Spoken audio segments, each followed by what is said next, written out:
It's 2024, folks, and we have an answer to the biggest question you've got. Nobody's asking. Is the A7S II worth it in 2024? Beautiful. Now, I've been using this camera for just about 4 months now, due to the result of me losing a lot of camera equipment. I went down, switched from Canon, jumped over to Sony, and the A7S II, as a hybrid camera in 2024, is a get-you-by camera. It works. Can you use it professionally? Absolutely. Let's go over some of the specs though. Within photography, now this camera has a whopping 12.2 megapixel sensor.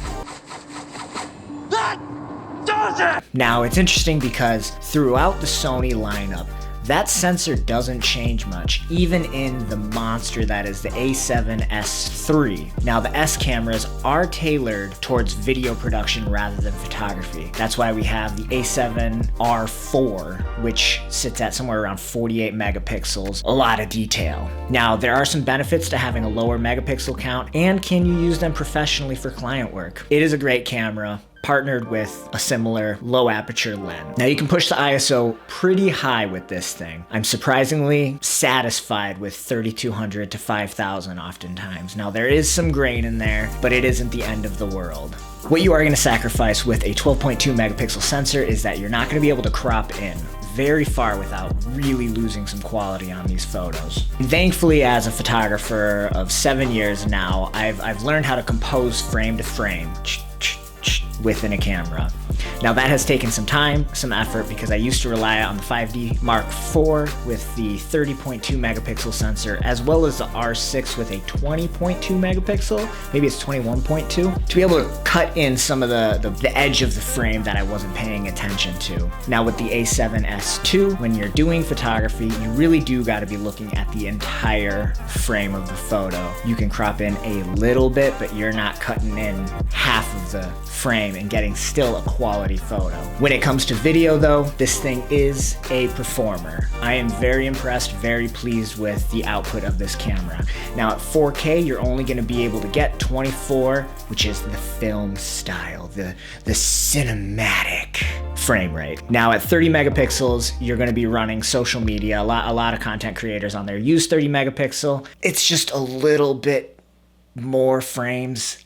I can't really care about the difference. I just throw on whatever I feel like throwing on, depending on the light. If I need that extra 1/10 of a shutter speed to get a little bit more light, I'm switching over to 24, I don't care. But what's been very nice as a much newer, 5 years newer camera, the R6, it records at 120 frames per second in full HD, which for a camera 7 years ago is very, very impressive. And with the right light and the right settings, this camera is great. Here's a pitfall of it though. The autofocus on this camera is, and if it's already not doing it, spotty at best. I've really missed the mid to high range camera's autofocus system. Granted, this is a 7-year-old camera. It is still performing like a beast for the era, but you are gonna get a lot of focus breathing. I don't care which lens you're using. If you're going wide or if you're going sharp, narrow, like 50 millimeter, 85, 100, you are gonna have some issues with focus. So it's better to rely on manual focus if it's something that you can control. Now, slowing down to 60 frames per second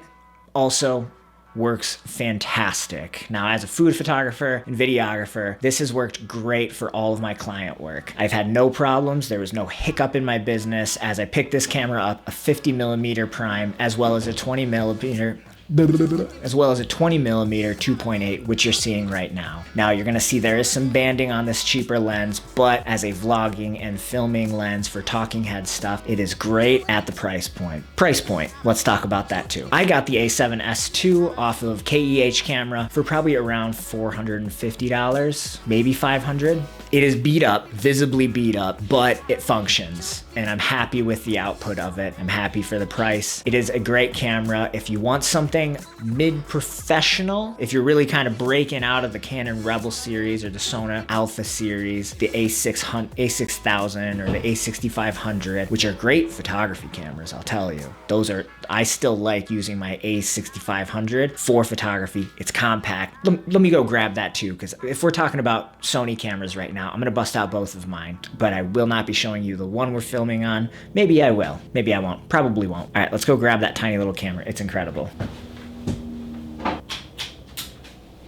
Now this is a funny little camera. One of the upsides this camera has to this camera is photography. One of the downsides this camera has is the hot shoe on top of the camera.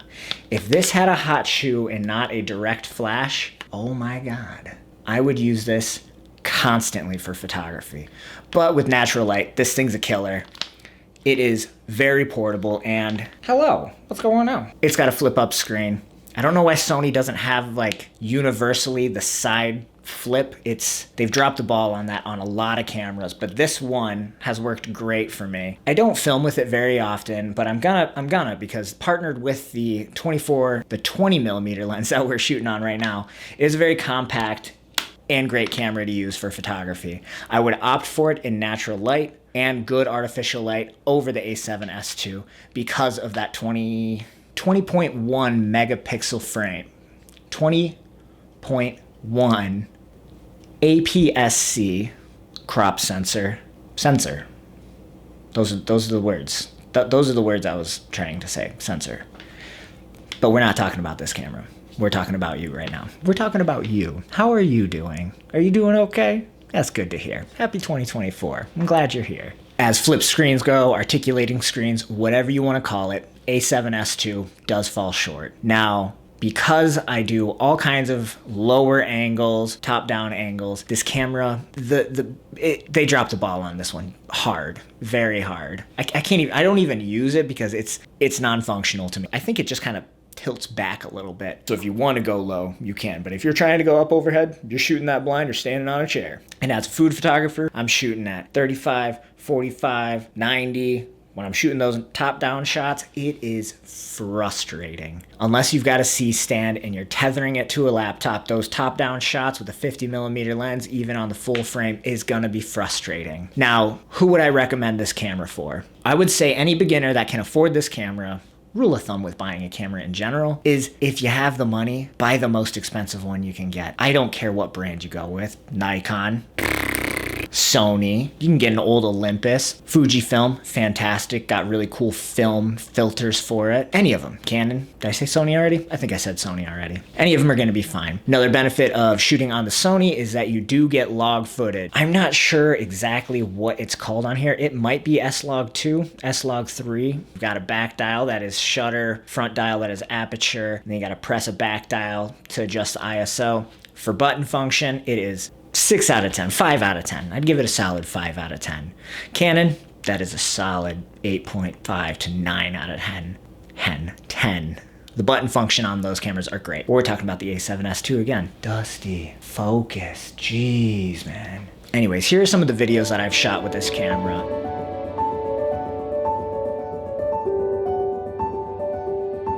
Just in the recent months. Good light, your camera's gonna be fine. I don't care what you're shooting on. You're gonna have quality video on any camera, practically released in the last 8 years. This one being at the brink of the oldest camera that I would personally buy. Audio output on this is okay. Like, there's AI now. If you use the enhanced AI by Adobe, the podcast AI system, I use it all the time. I'm not right now because I'm using a 7-8-year-old Rode video mic, which still crushes it.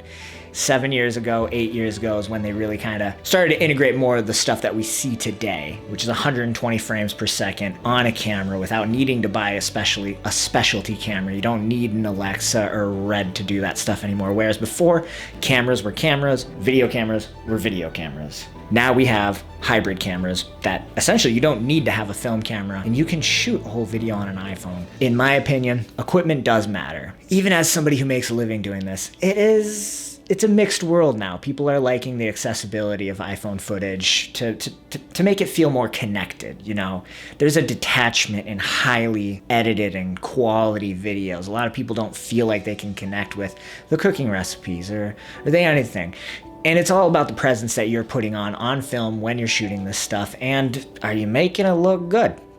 Listen, if it doesn't look good, it's not gonna be good, it's not gonna do well. Even though it does only record one channel, I just go into Premiere Pro and match the channels and they work out just fine. So in 2024, would I recommend this camera to you? Yeah. If this is within your budget, you can pair it with a 50mm, you can throw on a 20mm, and if you can get a 100 or a 70-200, this is gonna be an incredible camera. That being said, thank you guys for being here. Appreciate you. See you guys in the next one. Oh yeah, like and subscribe and all that shit, okay? Love you, bye.